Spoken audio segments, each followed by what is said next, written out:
आगामी विधानसभा चुनाव को लेकर प्रदेश में सभी राजनीतिक पार्टी तैयारी में लगे हैं और अधिक से अधिक लोगों को अपनी पार्टी में शामिल कर रहे हैं। वहीं प्रदेश में भाजपा द्वारा कांग्रेस की सरकार को जड़ से उखाड़ कर फेंकने की परिवर्तन यात्रा निकाली गई है। वहीं एक और विधानसभा उपाध्यक्ष संतराम के समक्ष आज ही 800 से अधिक लोगों ने कांग्रेस का दामन थाम लिया, जिसमें भाजपा के कार्यकर्ता भी शामिल है। सभी लोगों ने विधायक संतराम नेताम के निवास पहुंचकर कांग्रेस की सदस्यता ली और विधायक संतराम नेताम ने सभी नवप्रवेशी कांग्रेसियों को गमछा पहनाकर स्वागत किया गया। माता की आज बहुत ही हर्ष का विषय है। इस अवसर में हमारे सभी कांग्रेस के साथीगण, हमारे विभिन्न गांव से आए हुए हमारे कांग्रेस प्रवेश करने वाले हमारे भाइयों बहनों, आप लोगों को मैं बहुत बहुत धन्यवाद देना चाहता हूं कि 2013 में भी आप लोगों ने मुझे 8। निश्चित तौर पे माननीय छत्तीसगढ़ के यशस्वी मुख्यमंत्री भूपेश बघेल के जो कार्य करने की शैली, कांग्रेस पार्टी की विचारधारा को देखते हुए हमारे केशकाल विधानसभा के भारतीय जनता पार्टी के 1000 लगभग साथियों ने आज केशकाल हमारे कार्यालय में उन्होंने स्वयं से आकर उन्होंने यहाँ पर हमारे कांग्रेस पार्टी के सदस्यता लिए हैं।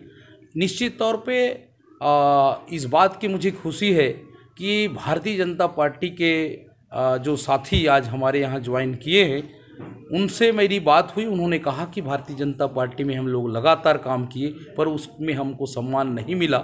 आज कांग्रेस में प्रथम दिन ही आप लोगों ने हम लोगों को गला लगाया है और जिस प्रकार से अभी भारतीय जनता पार्टी की जो परिवर्तन यात्रा निकली है दंतेवाड़ा से, आज हमारे विधानसभा में पहुंची थी।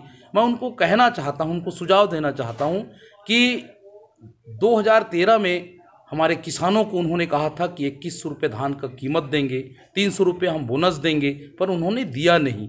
केंद्र सरकार में बैठे मोदी जी ने कहा था कि 15 लाख हम एक एक के खाता में डालेंगे, वो मिला नहीं। साथ में 2 करोड़ लोगों को रोजगार प्रतिवर्ष देंगे, वो भी हमारे बेरोजगारों को नहीं मिला। केवल ठगने का काम उन्होंने किया है। मैं उनको सुझाव दिया हूं कि ये परिवर्तन यात्रा के बजाय इसको जो धोखा दिए हैं, माफ़ी मांगना चाहिए हमारे प्रदेश के, देश के हमारे आमदाताओं, आम जनता से।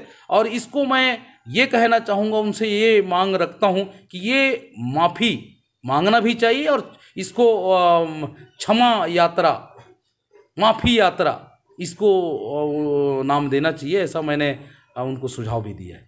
महोदय, परिवर्तन यात्रा का जो असर बस्तर की 12 सीटों पर देखने को मिल सकता है? देखिए, कोई इनका है नहीं। 12 सीट पिछले बार भी इन्होंने अपना हाथ धोए हैं। इस बार तो इतनी ज़्यादा माहौल है माननीय भूपेश बघेल के कार्यशैली से। किसान खुश हैं, उनका कर्जा माफ़ हुआ है, किसानों को 2640 रुपये मिला है, 2810 मिलेगा अगले साल। इस प्रकार से कांग्रेस की अगर सरकार बनती है तो 36 रुपये धान का कीमत, आज तेंदुपत्ता की कीमत 2500 से लेकर 4000, हमारे जो गांव में रहने वाले भूमि किसान लोगों को 7000, कांयता, पुजारी, मालकी, चालकी के राजीव गांधी युवा न्याय योजना से इनको मिल रहा है 7000। हमारे बस्तर के लोगों को जो 7 प्रकार से वनोपज खरीदी होता था, आज 65 प्रकार के समर्थन मूल्य में खरीदी कर रहे हैं। इस लगातार विकास की हम बात करें तो 4.5 साल, पौने 5 साल में बहुत ज़्यादा काम हुआ है। कोई फर्क नहीं पड़ेगा। भारतीय जनता पार्टी अभी 14 सीट में है। ऐसा ना हो कि 10-12 सीट में ही निपट जाए।